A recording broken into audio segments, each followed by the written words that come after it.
buenas tardes, estimados participantes. Les damos la bienvenida desde la unidad de telesalud del Instituto Nacional de Salud del Niño, líder en pediatría. El día de hoy me es grato presentar al licenciado especialista Antonio Gutiérrez Montes, a quien considero un digno representante de la multifacética profesión de enfermería. Él tiene muchos años de experiencia en el servicio de emergencia de nuestra institución y tratará el tema transporte intra- y extrahospitalario pediátrico. Queda con ustedes el licenciado Gutiérrez. Puede empezar, licenciado. Hola, buenas tardes. Buenas tardes, licenciado. ¿Cómo estamos? Acá llegando ya para la participación. Bien. Yo doy gracias a ustedes por haberme invitado al desarrollo de este tema, siempre contribuyendo con toda la juventud que trabajamos en el Instituto Nacional de Salud del Niño. Para mí es una forma de compartir con los colegas, con el personal técnico que labora en nuestra institución, para ir afianzando de a poco, porque siempre las capacitaciones no son tan, que digamos, muy bien recibidas cuando las horas son un poco dificultosas. De repente algunos están almorzando a esta hora, están terminando de atender a sus niños, etc. Pero estoy seguro que van a llegar a entrar de a poco cuando ya hayamos empezado el desarrollo de este tópico. Bien, yo voy a mostrarles inicialmente la parte que corresponde al transporte intrahospitalario, y en la fase final ya vamos a ver lo que corresponde al transporte extrahospitalario, ¿no? Entonces, nuestra institución tiene la oportunidad de desarrollar los dos eventos. En la gran mayoría de las veces, transporte intrahospitalario, y en otra proporción, lo que es el transporte extrahospitalario. Voy a compartir el video. Bien. ¿Logran verme? Sí, sí. Okay. Se ve la pantalla, ¿verdad? Sí, Perfecto. licenciado. Ok, muchas gracias. Voy a minimizar el... Ok. Entonces, el tópico que vamos a observar hoy día pues el transporte intrahospitalario y extrahospitalario del paciente pediátrico.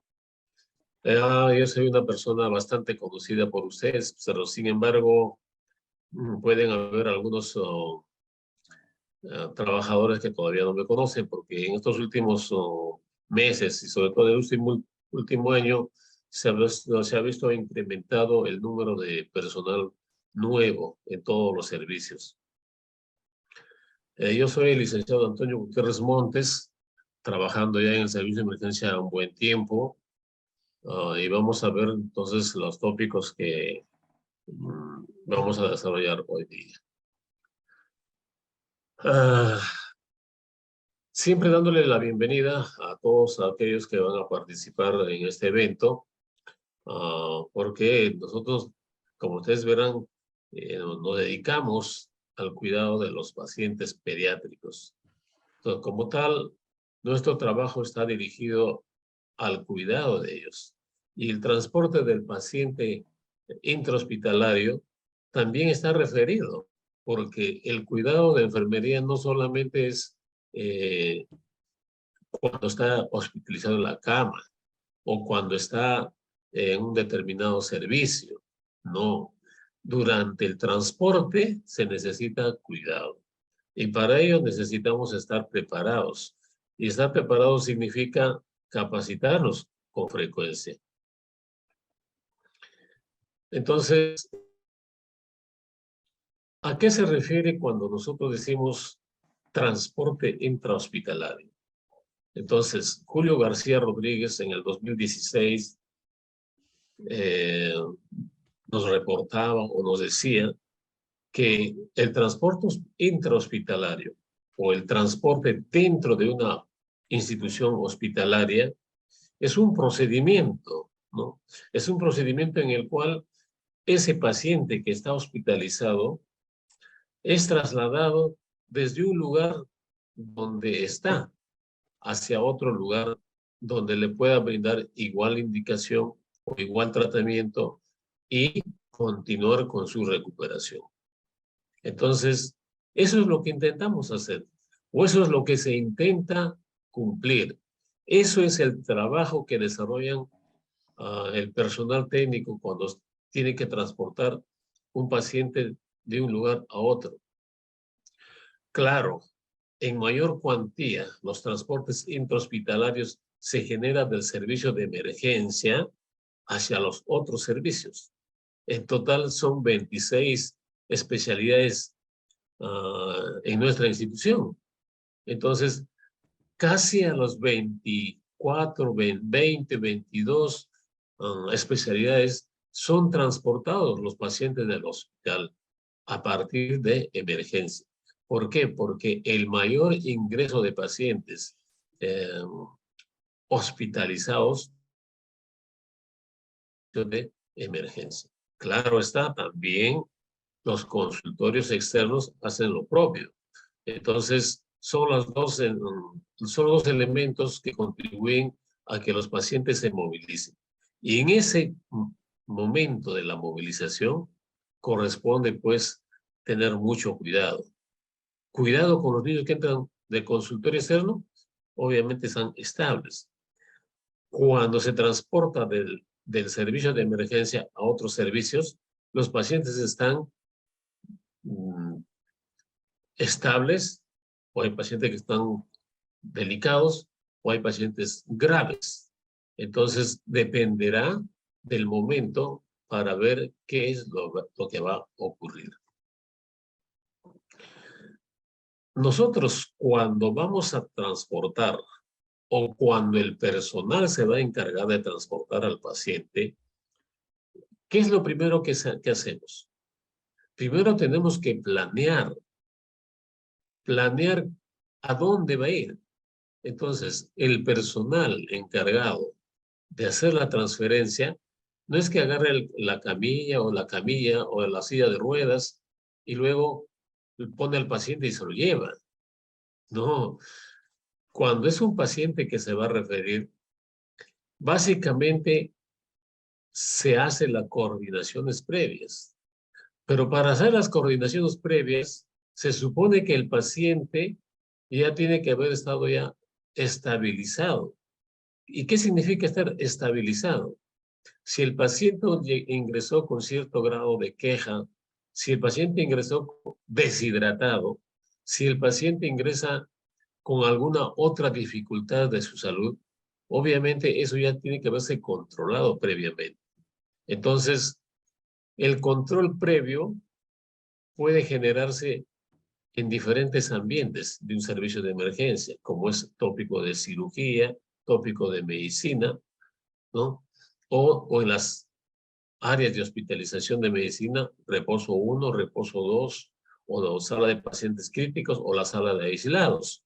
Igualmente ocurrirá cuando de un servicio X, llamemos medicina, detectan que un paciente que ingresó por emergencia al cabo de 2 días o 3 días empieza a hacer su cuadro apendicular o aparece el cuadro apendicular y lo programan urgente para sala de operaciones, entonces ahí lo estabilizaron, luego son trasladados al centro quirúrgico. Entonces, dentro de esta planificación también tenemos que tener en cuenta la valoración de los peligros potenciales y de las necesidades individuales. ¿Qué significa eso?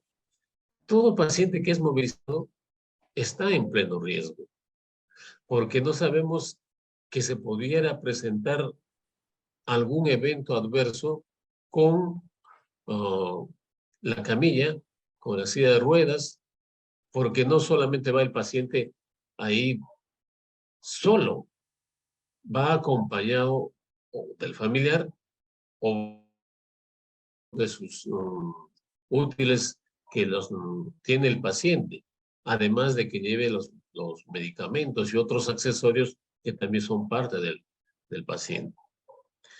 tenemos que pensar también primero en ese momento cuando dice, licenciado, ¿va a ir con oxígeno? Por supuesto, ya está coordinado para que llegue con oxígeno. Como ese paciente está saturando todavía entre 90 y 92, es necesario que vaya con su oxígeno. Por lo tanto, tiene que, de preferencia, ir saturándose, ¿no? Entonces, eso es ver la monitorización, que el paciente vaya monitorizado. Ahora, obviamente se preguntarán, pero un paciente que va con oxígeno solamente va con el personal técnico. No, hay muchas veces que del servicio de emergencia se tienen que movilizar la enfermera y su técnico, porque así lo requiere el paciente, ¿no? Además, hay que preparar o hacer una preparación de manual, ¿no? ¿Esto qué significa?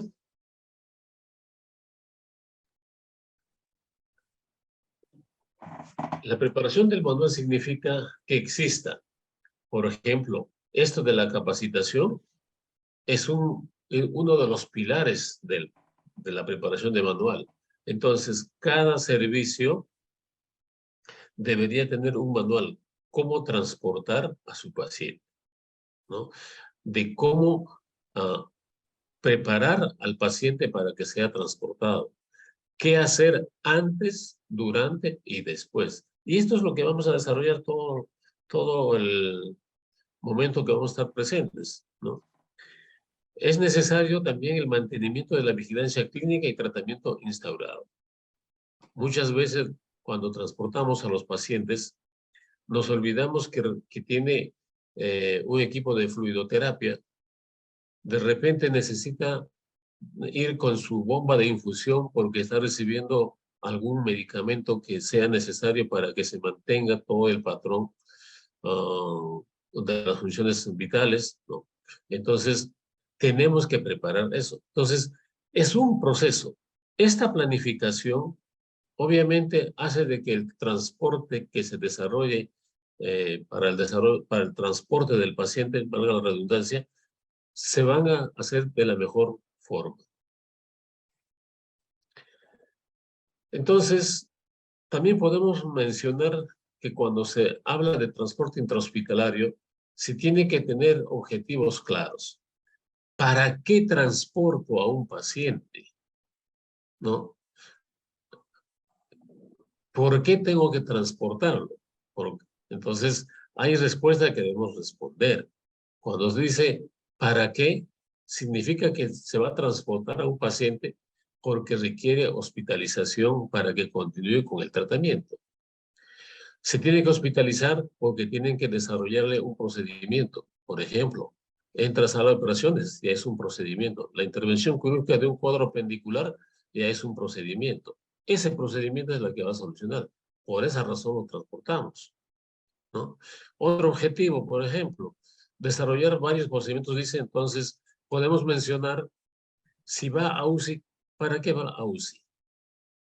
Para que lo puedan manejar mayor tiempo necesario con todos los equipamientos correspondientes, ventilación mecánica, monitorización, monitoreo de saturación, oxigenoterapia, etc.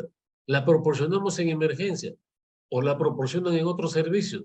Por supuesto que la proporcionan, sino que el paciente, por su estado de salud, requiere un cuidado mayor. Entonces, al desarrollar todas esas actividades, cumplimos el otro objetivo, que le proporcionen al paciente asistencia adicional, que de repente por diferentes causales no tiene la posibilidad de cumplirse esa necesidad del paciente en el servicio que está. Entonces hay que transportarlos al lugar que corresponde. Porque si no hubiera ese tipo de necesidades, tampoco existiría la necesidad de transportar un paciente hospitalizado. Entonces, cuando hablamos de transporte de pacientes pediátricos en un centro hospitalario, primero tenemos que ver una clasificación. esta clasificación se divide en 3 grupos, ¿no? El primer grupo consiste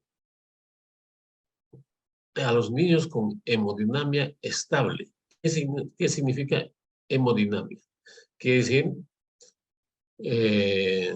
patrones vitales o funciones vitales estables. Saturación, frecuencia cardíaca, frecuencia respiratoria, temperatura, presión arterial. 5 elementos principales deben estar estables. Entonces, si eso está estable, pero se requiere alguna monitorización especializada. Bueno, un primer grupo. El segundo grupo se trata de niños inestables que requieren monitorización invasiva.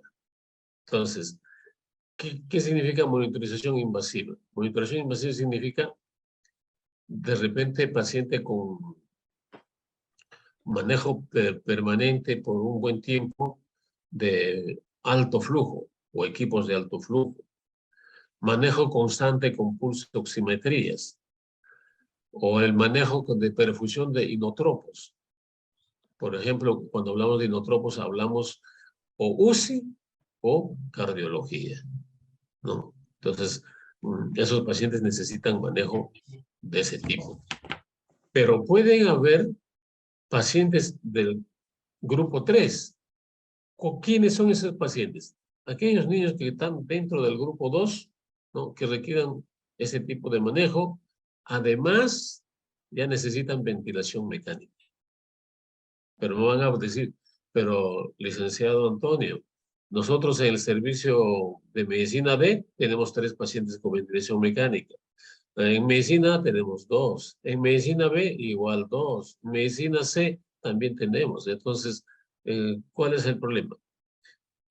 Si bien es cierto que emergencia y los otros servicios de especialidades tienen su ventilación mecánica o sus ventiladores mecánicos y las manejan, eso está correcto.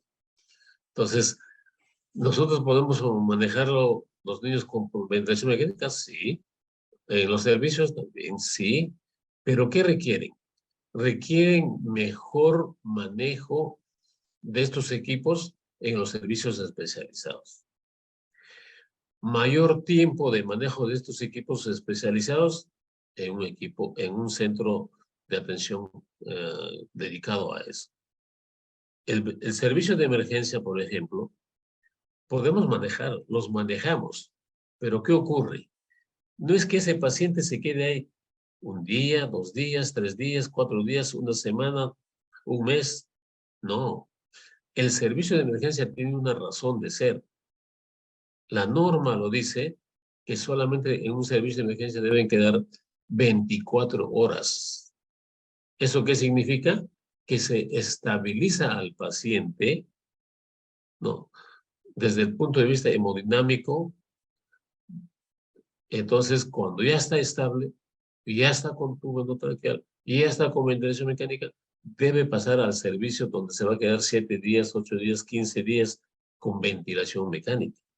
Por esa razón se tipifica estos 3 niveles o 3 grupos en la clasificación del transporte de pacientes dentro del hospital.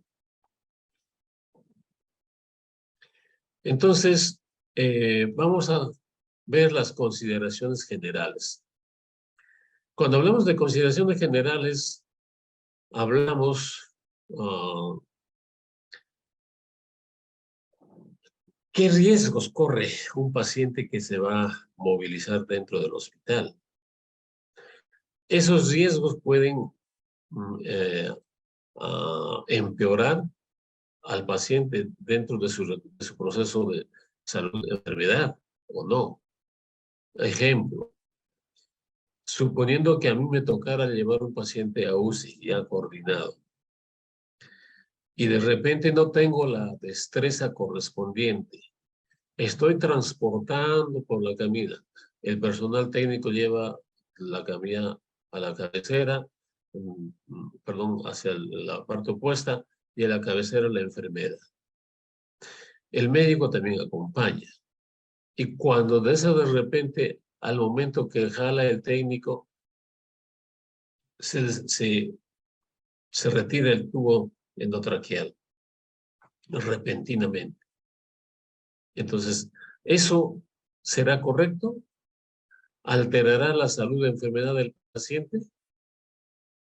Eso son situaciones que uno tiene que tener cuidado, ¿no?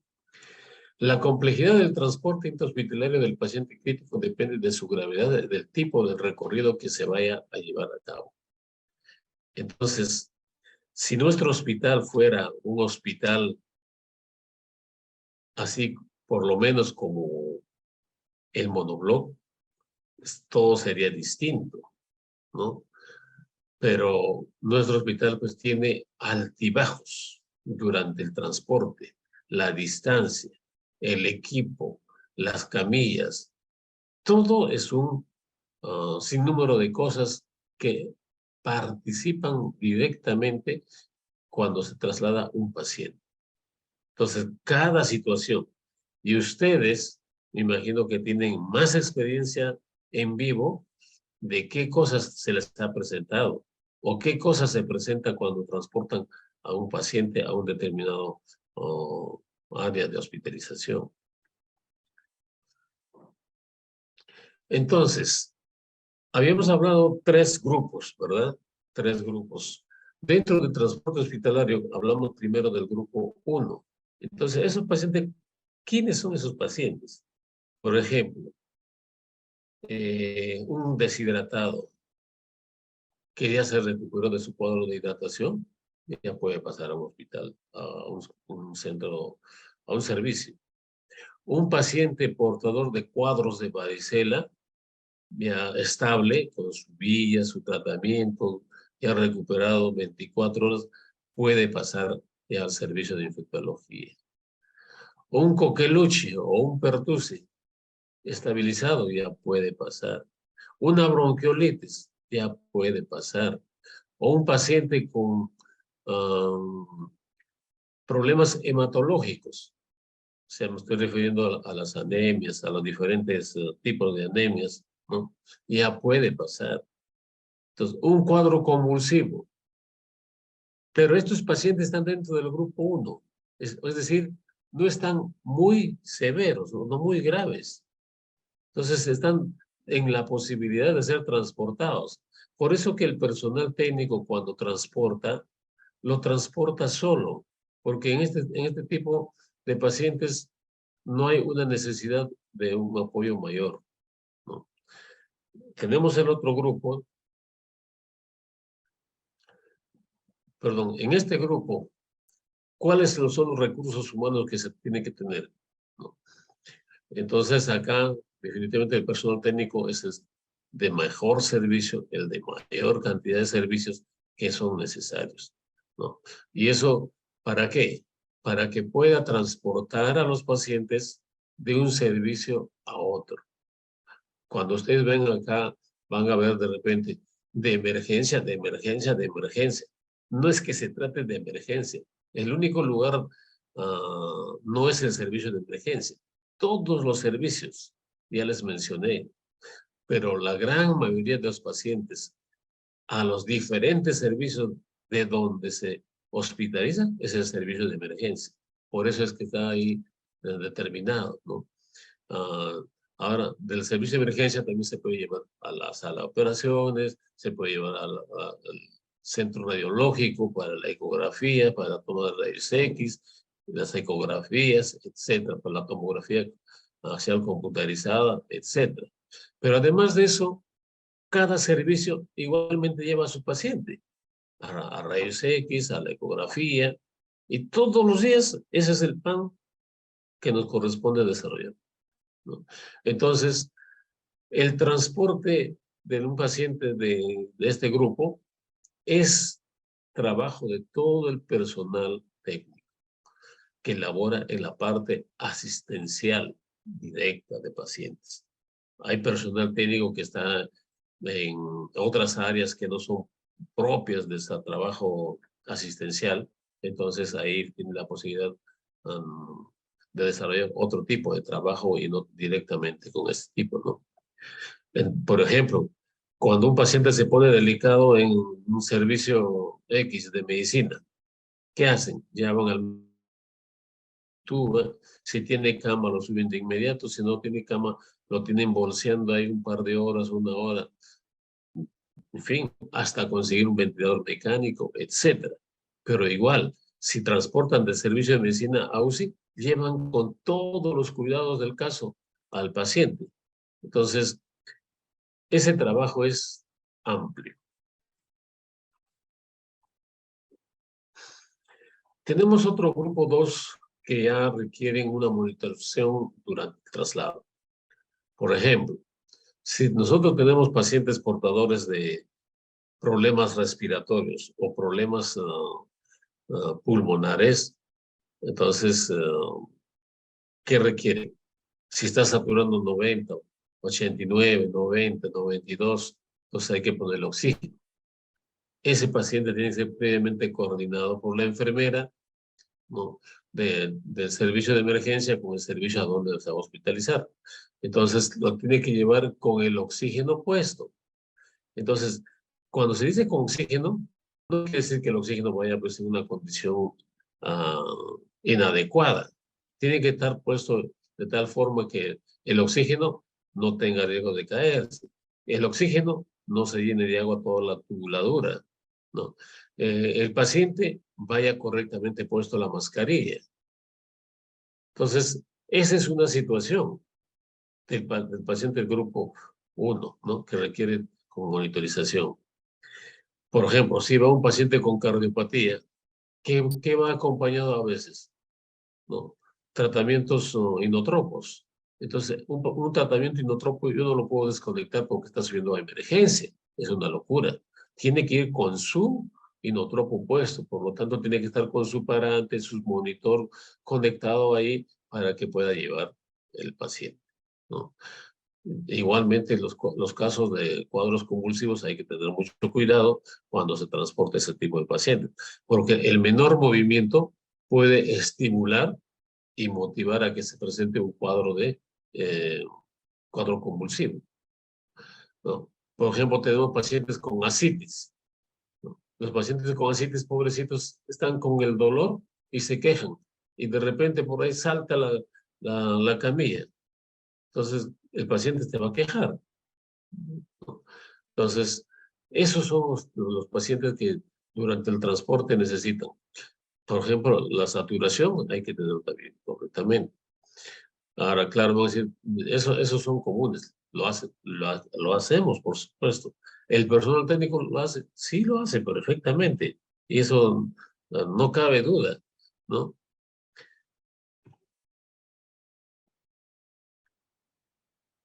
Ajá. Tenemos otros pacientes del grupo 2, por ejemplo. Tenemos ahí pacientes con heridas masivas en la facie o en el cráneo, o tenemos pacientes con fracturas múltiples, ¿no? Dependiendo de la zona, será en el miembro inferior, en el miembro superior, o de repente tiene fractura de costillas que no se le deja movilizar para nada. Niños que andan o son movilizados entre llantos, pacientes que son hidrocéfalos, pacientes que son mielomeningocélicos, pacientes cardiológicos, ¿no? Pacientes con púrpura, pacientes con encefaloceles inmensos, etcétera. Una gran variedad de pacientes que requieren ser movilizados. Y esos para ser movilizados requieren que hay que colocarle en las posiciones adecuadas, en las posturas adecuadas, ¿no? Ahora somos testigos que nuestra institución, por el tiempo de uso de los equipos de eh, aseo, o sea, la lavandería, no se tiene mucho material. Entonces, los otros servicios nos dicen, emergencia, cuando trae su paciente se tiene que quedar su sábana. Entonces, ¿emergencia qué es? ¿Fábrica? ¿Emergencia tiene que proporcionar todo el material? No es así, ¿no es cierto? Entonces, situaciones que no se deben presentar, pero sin embargo no están ahí. Entonces, ¿quiénes son los responsables del transporte de un paciente de este grupo? Entonces, primero, dos personas, enfermera responsable del paciente y personal técnico del servicio, ¿no? Entonces, ¿por qué? Porque si va un paciente con elementos o equipos que requieran cuidado y requieren cuidado y control de las gotas de los inotropos o el correcto funcionamiento de la bomba, ¿no? Va la monitorización del oxígeno, etcétera. Entonces tiene que estar presente la enfermera, porque el personal técnico no puede hacer eso, no porque no sepa hacerlo, sino porque en esta oportunidad, cuando transportan pacientes del segundo grupo, van pacientes con mayor severidad de su estado de salud. Por lo tanto, la enfermera y la técnica van a dar solución y tienen que estar adecuadamente preparados el personal que va a acompañar. Entonces, cuando eso ocurre, se presentan los tipos de traslados, ¿no? Cuando va de emergencia a área quirúrgica, pues ahí nos dicen, pero la norma dice que el personal o el paciente que sube a emergencia, perdón, de emergencia a sala de operaciones tiene que ser acompañado por la enfermera. Perfecto. Hay normas claras, ¿no? De los servicios, obligatoriamente va una enfermera y su personal técnico ya trasladando al paciente. ¿Puede acompañar a un médico? También puede acompañar. O sea, no es que sea un delito que un médico lo acompañe. Si el paciente está críticamente eh, mal, el paciente, entonces tiene que acompañarlo pues todo el equipo. A radiología también acompañamos. Si dicen el paciente sabe que es sédilo porque no está el anestesiólogo en este momento, vamos, lo sedamos, lo dormimos al paciente y el personal técnico, la enfermera acompañados ahí y regresa con el paciente. Y me imagino que ese tipo de transporte también lo desarrollan de los servicios, ¿no? Cuando tienen que participar en el desarrollo de una determinada toma de exámenes, ¿no? De la unidad de hospitalización a las áreas quirúrgicas o a UCI. A UCI obligatoriamente va con su enfermera, médico y técnico. Y hasta podría ir otra persona más, si tiene muchos equipos por transportar, ¿no? Entonces, estos pacientes del grupo 2 están garantizados con 2 personas mínimamente para su transporte.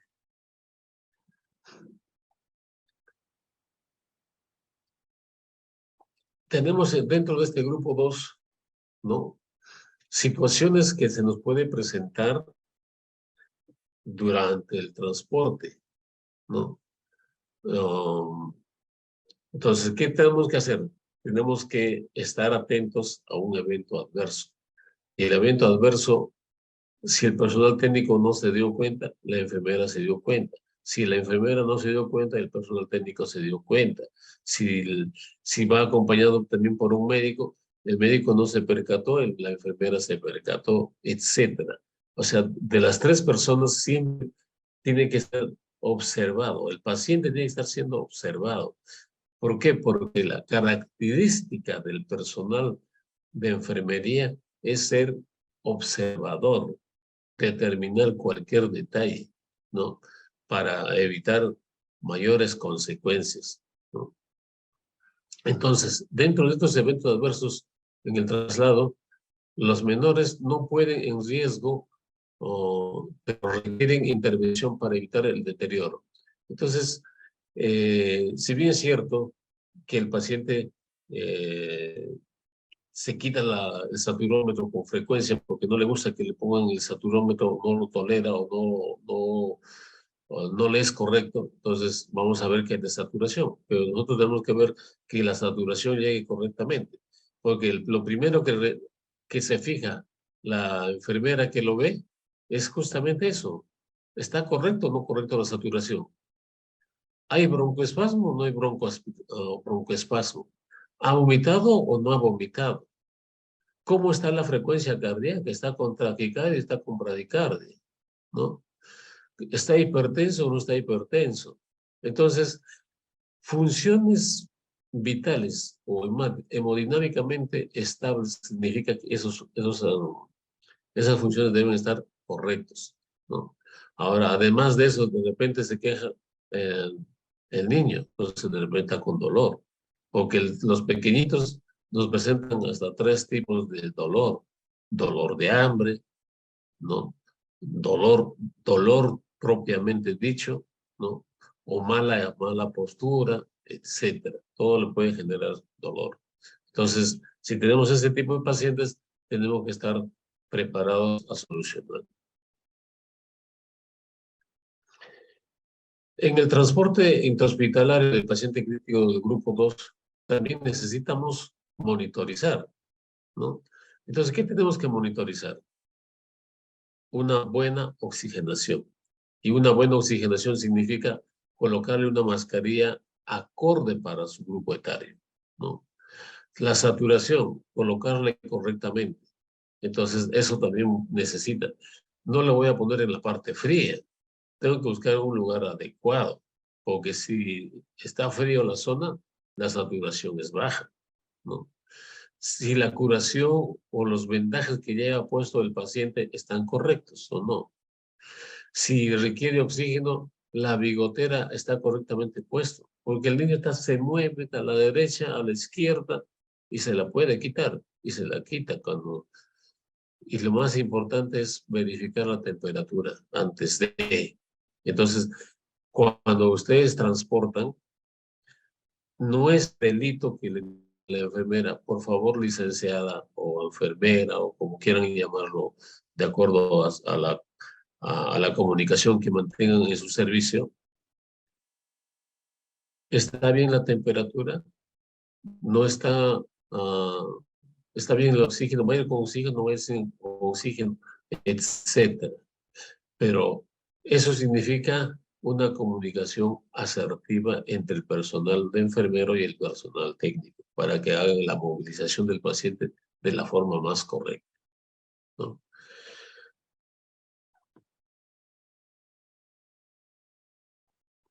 Ahora vamos a ver transporte intrahospitalario del grupo 3.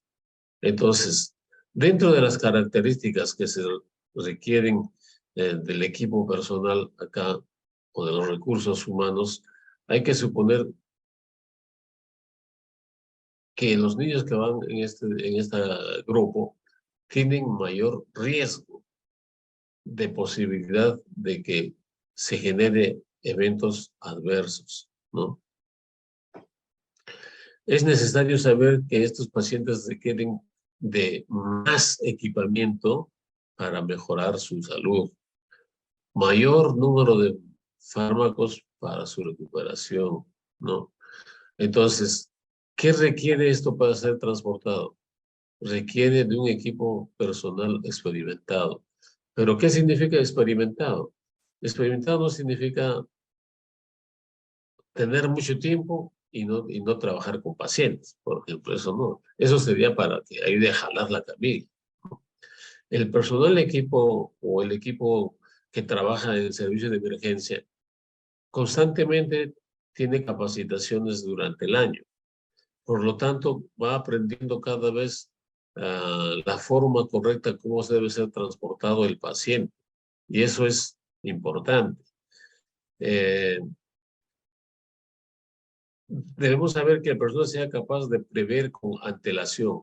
Eso me refiero cuando les decía que el técnico o la enfermera son las primeras personas en observar cualquier detalle que se presente con el paciente, ¿no? No es el que esté ventilando con la mano. Entonces, si está practicando, si está aplicando manual, entonces está que dale, eh, bolseando, y cuando de repente se da cuenta alguien, el tubo endotraqueal ya está afuera. Entonces, ese paciente necesita pues, un cambio urgente. Por eso que cuando hablemos del equipamiento vamos a ver qué cosas se necesitan para eso.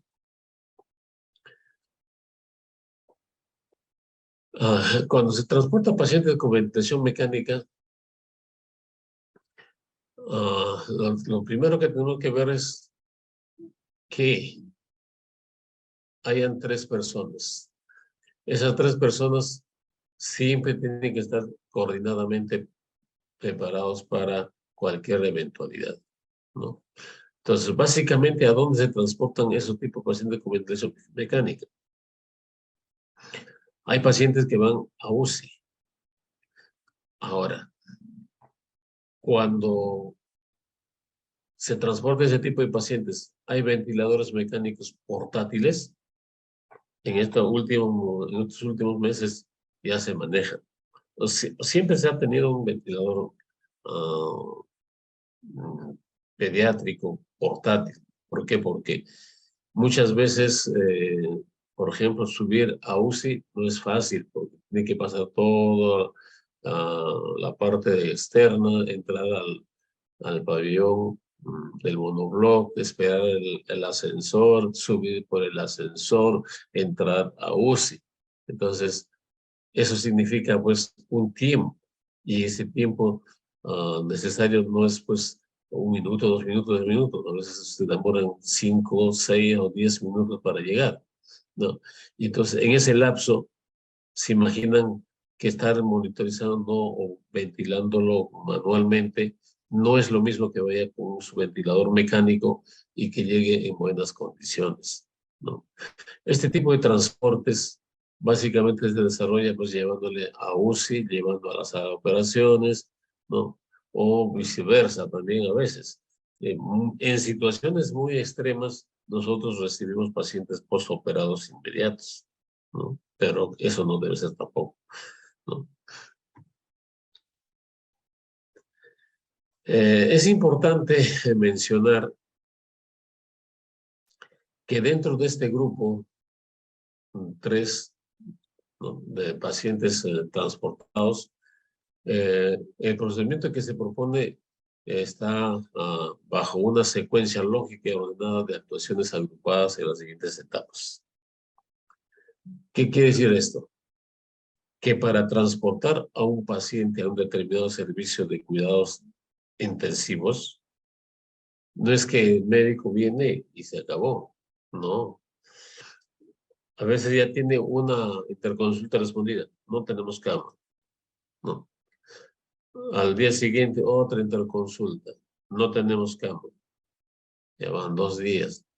Tercer día, otra interconsulta.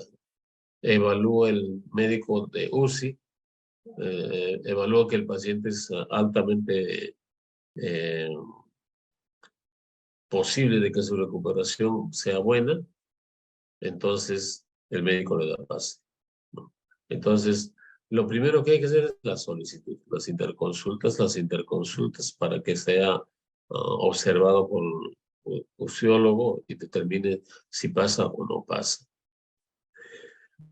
Hay que hacer una preparación previa. Dentro de la preparación previa, obviamente significa tener todo el equipamiento necesario para su transporte a un centro o a un servicio correspondiente, ¿no? Luego hay que ver el traslado, a dónde está llevándose y qué hay que hacer después que regrese el paciente, ¿no? O se deja la cama así como está. No, ya las medidas están dadas. Tiene que lavarlo, hacerlo en la cama, cambiarlo de prenda de cama, dejarlo listo esperando otro paciente, ¿no? Entonces, ¿cuáles serían las recomendaciones para que transporte este equipo de pacientes del grupo 3? Primero, pensar en la seguridad del paciente, ¿no? La seguridad del paciente, no solamente del paciente hospitalizado. Cuando se transporta a un paciente, hay que pensarlo 2 veces, ¿no? Entonces, ¿qué significa eso?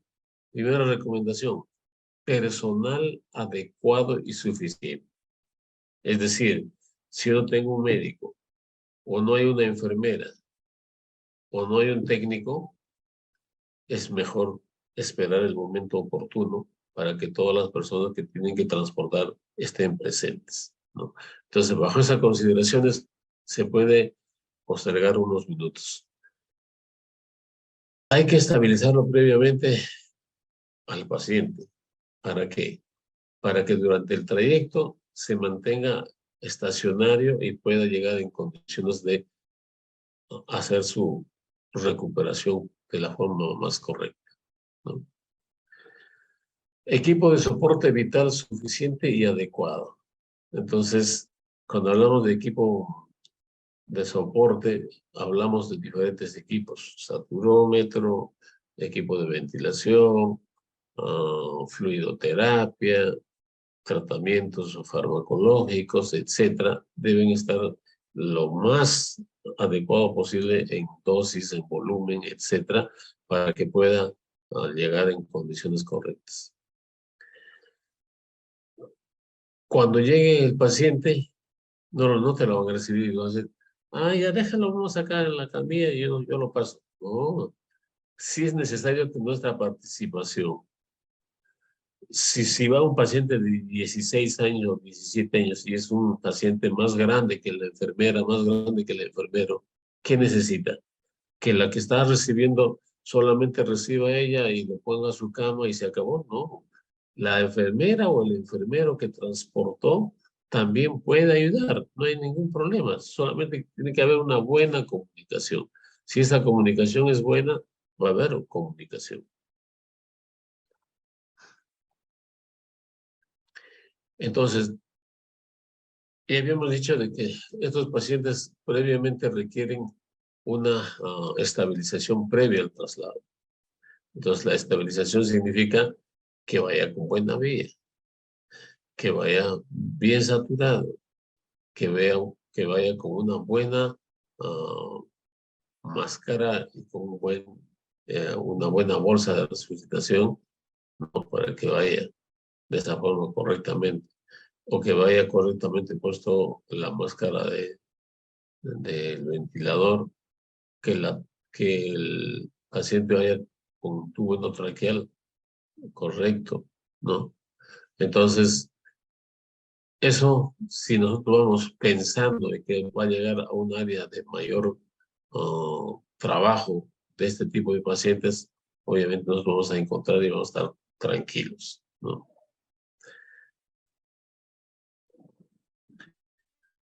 Entonces, para estos pacientes del grupo 3, ¿qué cosa es importante? Ahí está todo el equipamiento que les mencionaba. Primero, prepararle una buena camilla, porque las camas a veces no ingresan en el ascensor y es una demora, ¿no? Tiene que llevar sus bombas de infusión, tiene que llevar su estetoscopio, tiene que llevar tubos endotraqueales, tiene que llevar saturómetro portátil, termómetro portátil, ¿no? Bolsas de resucitación manual, entonces oxígeno. También tiene que llevar equipo de ventilación mecánica, aspiradoras si es necesario. Entonces, ese equipamiento depende de que la enfermera solicite. Necesito A, B, C, D, cosas. Pero si existe un protocolo o una guía de traslado de pacientes de este tipo, ya dice, paciente que va a UCI lleva esto, 1, 2, 3, 4, 5, 6, 7, 8, 9, 10. Además, administrativamente tiene que llevar su hoja de checklist cuando sube a UCI. Entonces, firma en la hoja de transporte la enfermera y el médico tratante. Igualmente, cuando recibe firma, el médico tratante o el médico que recibe y la enfermera. Entonces, no debe haber problemas de reclamos por el transporte de un paciente, no tiene que haber en absoluto.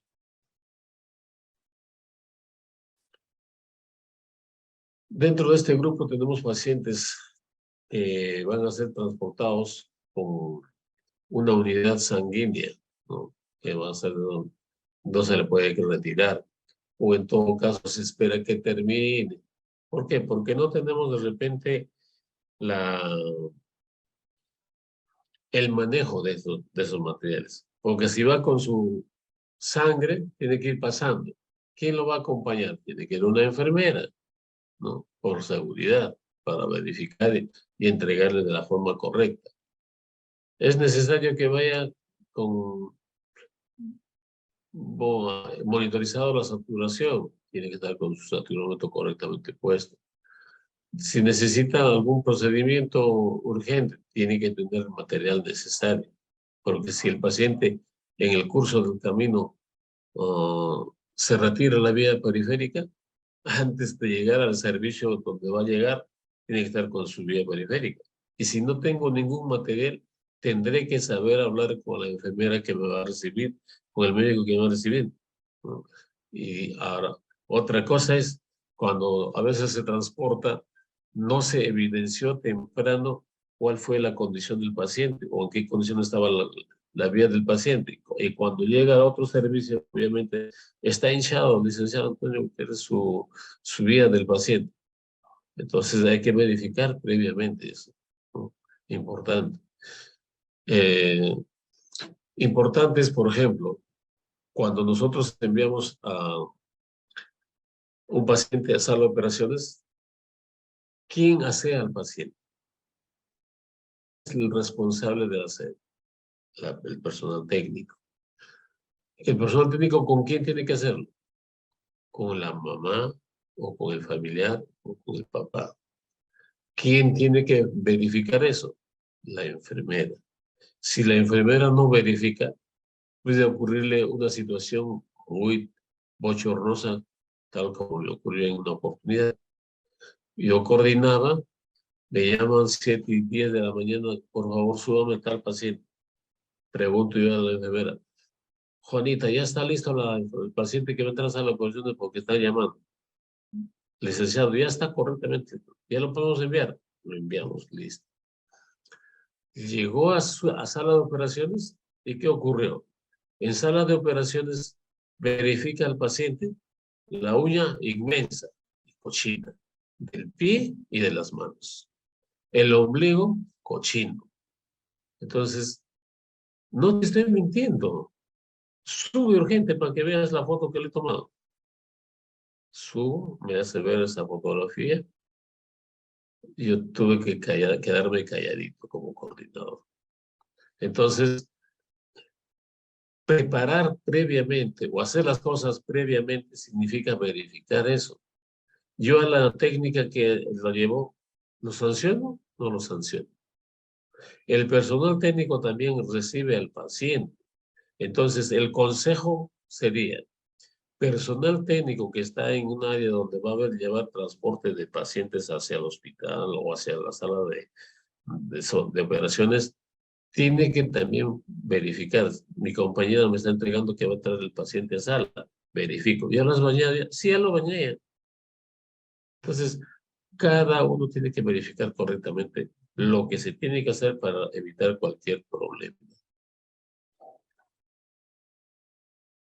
Entonces, cuando transportamos a un paciente con ventilador mecánico, hay que pensar qué cosas se pueden presentar, qué puede ocurrir con el paciente, ¿no?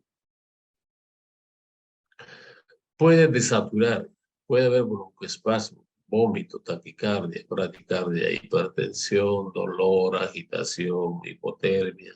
Se puede extubar, se puede decanular, se puede haber desplazamiento de la obstrucción del tubo endotraqueal o cánula traqueal, puede hacer neumotórax. Entonces, esos son los, por momento, elementos que se presentan cuando se transporta un paciente con ventilación mecánica. Pero aquellos que se ponen más delicados pueden hacer apnea, pueden hacer hipotensión, pueden presentarse con pérdida de positivo vascular. Se le retiró el catéter venoso, ¿no? Puede interrumpirse el soporte vasoactivo, o sea, los niños que van con inotropo y no se le puso correctamente, puede ser un error grande, ¿no? Hay pérdida o desplazamiento del tubo pleural también, pérdida o desplazamiento del drenaje quirúrgico, ¿no? Hay niños que tienen drenajes quirúrgicos, ¿no? Puestos. Pues se puede presentar cuadro de arritmia, convulsión, puede presentarse cuadros de hipertensión intracraniana. Entonces, ¿eso qué significa?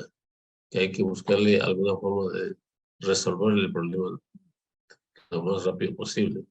Error medicamentoso, caídas, fallo de soporte del mecanismo o suministro oxígeno, o falla de baterías de bombas de infusión, fallo del respirador, etcétera.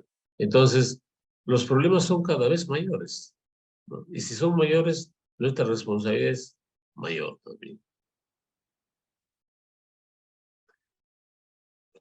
Bien, entonces vamos a ver la parte del transporte extrahospitalario. Ahí está, ustedes están viendo la ambulancia, ¿no? Entonces, el transporte extrahospitalario es un transporte que se desarrolla con la ambulancia hacia diferentes centros para desarrollo de procedimientos o traslado de un paciente eh, hospitalizado en servicio a otros lugares, ¿no? Por ejemplo, se dice, por si acaso mi paciente mañana se va a las 8 de la mañana al INEM. Entonces, la enfermera o el enfermero que está coordinado tiene que solicitar todo lo necesario. Cuando viene con su hoja de referencia, vienen y nos dicen, el paciente tal van a ser transportado a tal sitio. Listo. Entonces, ahí sí tengo que hacerles una recomendación al equipo técnico. Cuando ustedes llevan al servicio de emergencia para que programen la salida de un paciente, pídanle a la enfermera coordinadora que le firme el cargo de recepción en la hoja principal que se queda en emergencia y en el cargo que ustedes tienen. Firma y sello de preferencia. Entonces, de esa forma pueden estar seguros de que su paciente no se va a retrasar. Pero hay unas situaciones también en las que el paciente se puede retrasar, pero no es ajeno a la posibilidad de las salidas, ¿no? Hay días que se programan 8, hay días 9, a veces hay 2, a veces hay 1, a veces hay 4, 5, o a veces hay más. A veces hay la necesidad de que salgan dos pacientes en cada ambulancia, ¿no? Entonces, eso va a depender mucho de situaciones de necesidad de transporte. Entonces, cuando hablamos del transporte intrahospitalario, hablamos del transporte del niño fuera. Entonces, ¿cómo ocurre esta situación?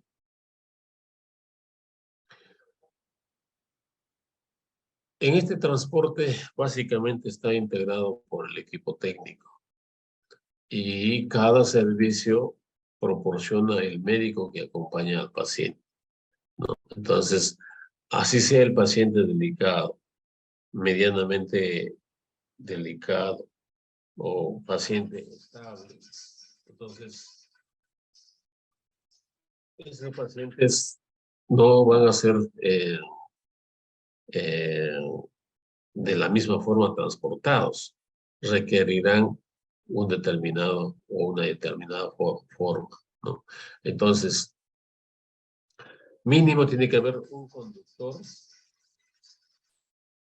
una enfermera, un personal técnico al servicio de emergencia, etcétera. Entonces, eso tiene formas para transportar a los pacientes del servicio de medicina, del servicio de gastro, del servicio de neurocirugía, de cirugía, dermatología, quemados. De los diferentes servicios nos solicitan la salida de... Entonces, ¿para eso qué hacemos? Primero, desarrollar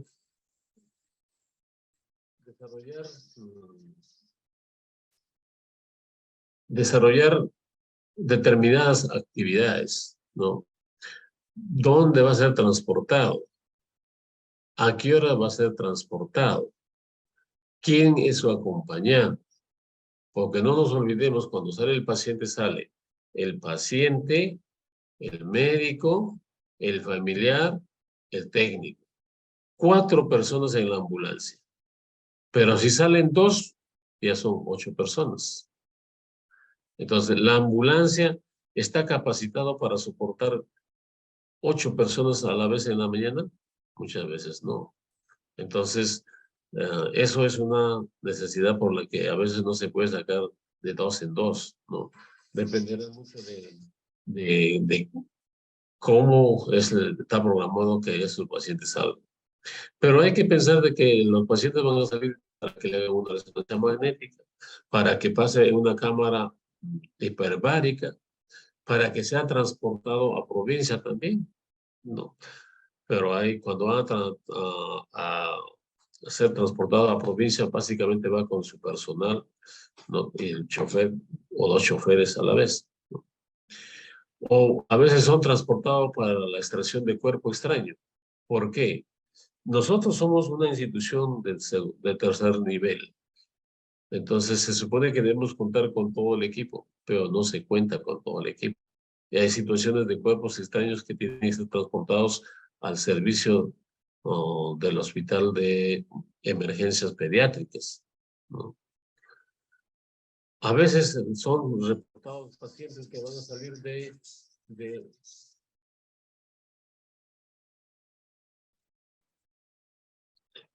al aeropuerto. Entonces, cuando son pacientes que se van a recoger del aeropuerto, también tiene que salir personal técnico, ¿no? Porque vienen acompañados de un médico, ¿no? O muchas veces son transportados a su casa. Hay pacientes que son ah, patológicamente dependientes de un ventilador mecánico, ya se está yendo a su casa. Tiene que llevarle con su ventilador mecánico, dejarlo en la punta del cerro y lo deja con su máquina, etcétera, ¿no?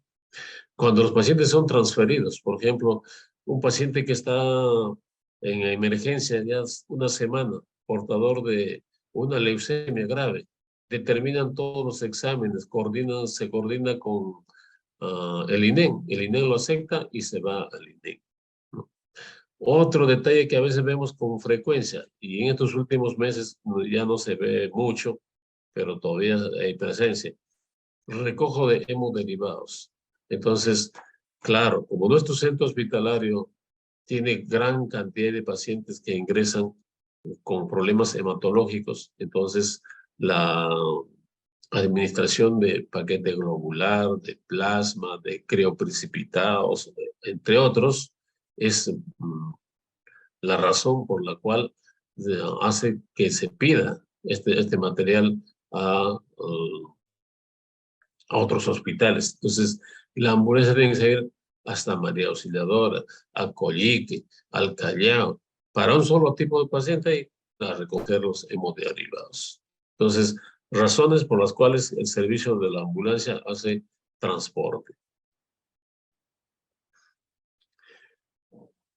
Actualmente nuestra unidad eh, de transporte extrahospitalario todavía tiene equipamiento completo. O sea, ¿no? La ambulancia cuenta con un ventilador mecánico, cuenta con aspiradora, cuenta con saturómetro, cuenta con, ¿qué más? Con medicamentos. Todos los elementos necesarios se tienen, ¿no? Ahora estamos en un proceso de mejoramiento de todo el equipo de ambulancia y se va a mejorar todo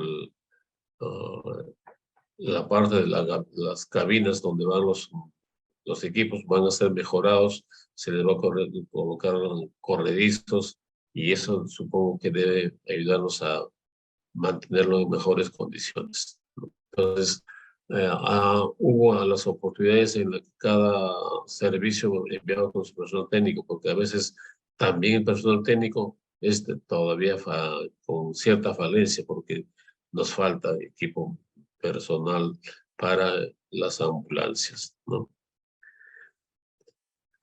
Pues bien, entonces, antes de la salida de estos pacientes que van a ir a diferentes lugares, ¿qué es lo que hacemos? recepcionamos la solicitud de salida de ambulancia. El día anterior nos tienen que traer. ¿Por qué?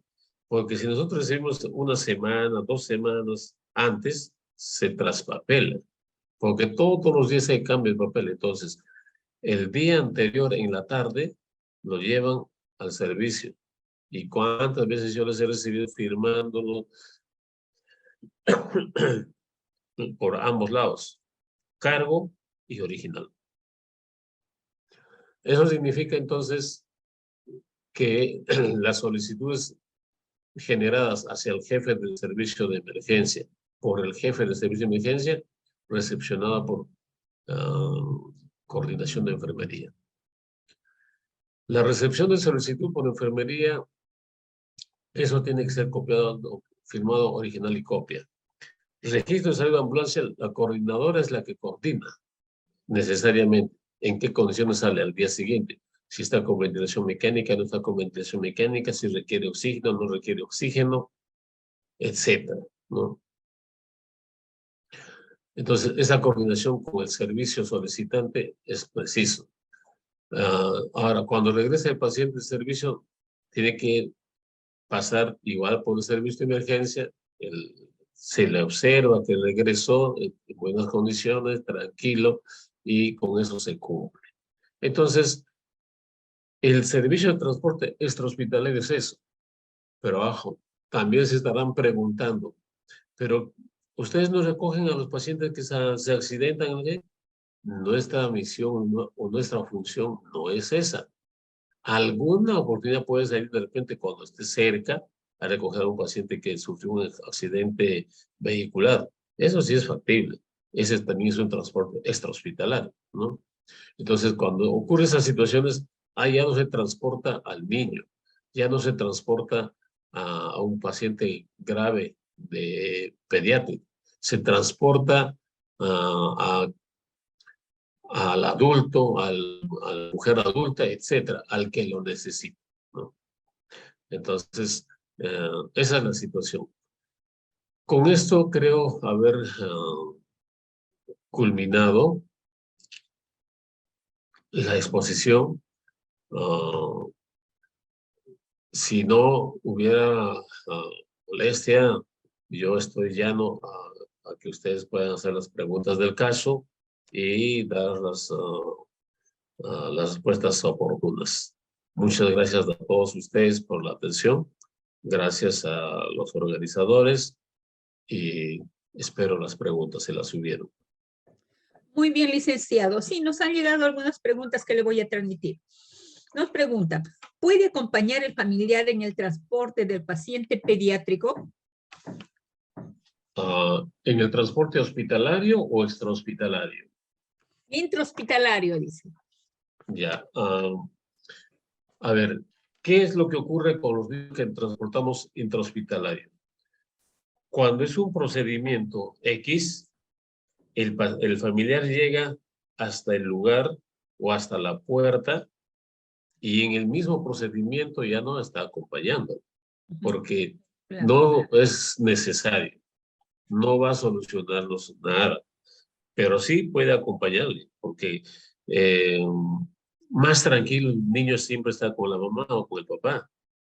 Entonces, para acreditar o asegurar que el niño está tranquilo durante ese proceso o ese procedimiento, hay que permitirlo transportar.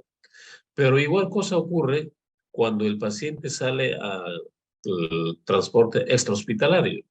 Los familiares vienen sí o sí, pero algunas veces no tienen familiares y los niños se van solo con el médico y el técnico, ¿no?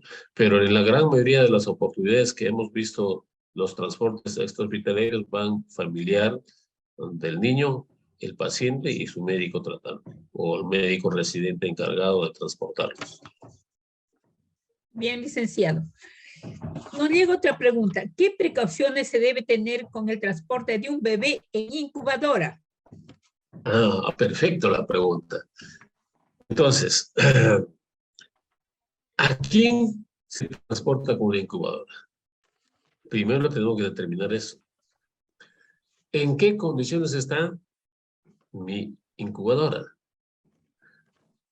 Entonces, la primera respuesta es, ¿qué medidas debo tomar? Primero, si nosotros le quitamos la incubadora todavía se mantiene por lo menos con una temperatura adecuada para el paciente. Entonces, en ese lapso se va a mantener la temperatura del paciente, porque los neonatitos que son transportados muchas veces son muy termolábiles. Y termolábil significa que si yo le saqué con 37,5, en el trayecto se enfrió, llega con 36,5. Entonces, lo primero, tener mucho cuidado con la temperatura del paciente. Segundo, si ese equipo eh, del paciente funciona con corriente, yo no va a tener dónde conectarlo con corriente. Ojo, si el paciente no lo amerita transporte con incubadora, entonces el paciente va transportado directamente en su cuna o en una camilla, ¿no? Dependerá del tamaño, dependerá del tipo de abrigo que lleve, ¿no? Dependerá de la estación también de la misma forma. Entonces, el cuidado mayor que hay que tener cuidados con los pacientes en incubadoras es la termorregulación. Ahora, si es un paciente con cardiopatía que va con su incubadora, hay que tener mucho cuidado con lo que lleva, ¿no? No porque esté en la incubadora se puede dejar de transportar signos o signos sinotropos correspondientes. Va con sinotropo, ¿no? Además de eso, hay que tener cuidado si la incubadora que está saliendo están con las garruchas correctas para que no zapatee, de repente empieza a fallar una de las garruchas y se cae, entonces es un riesgo para el paciente. Bien, licenciado, por el momento ya no tenemos más preguntas. Licenciado, la verdad que muy buena exposición. Gracias, licenciado, por su valiosa participación en las telecapacitaciones. Felicitaciones por su didáctica exposición en la que nos ha hecho partícipes de su experiencia y conocimientos. Por favor, ¿alguna recomendación final a los presentes? Bueno, antes de despedirme, ¿qué recomendarle?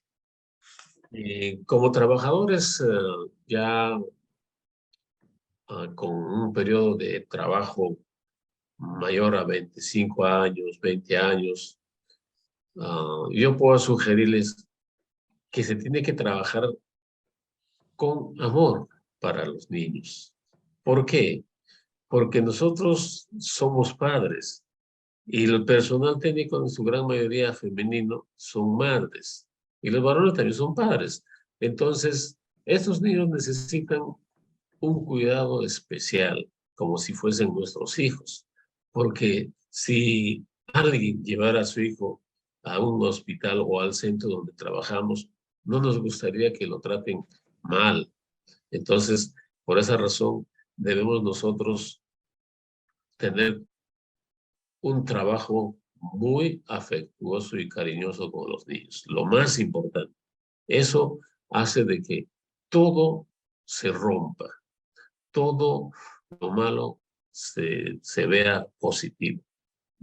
Siempre. Entonces, yo no puedo trabajar renegando con los niños. Yo no puedo trabajar enojado con el niño.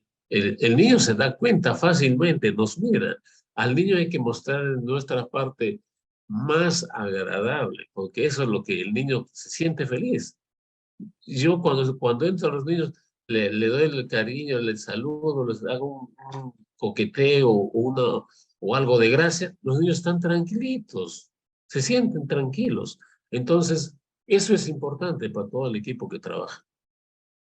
Muy bien, licenciado. ¿Nos permite una última pregunta que ha Por llegado en este supuesto. momento? Dice, Ok. cuando un paciente viaja vía aérea, ¿tiene que tener la certificación o autorización de poder vía aérea? A ver, ustedes saben que cualquier persona que viaja a, al interior del país lo puede hacer libremente, pero como el paciente tiene un viaje programado, salido del hospital, y si va de repente con algo acompañado, lo que le piden es la certificación del médico y las condiciones de salud en las que está para que pueda viajar.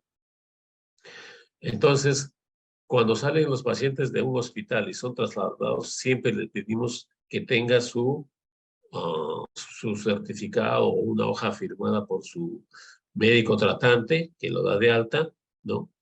Además de eso, como son pacientes que tienen CIS, tienen su hoja de contrarreferencia, ¿no es cierto? Entonces, la hoja de contrarreferencia es válida, pero la hoja firmada por médico, que muchas veces nos la han presentado, sí es muy buena, necesaria.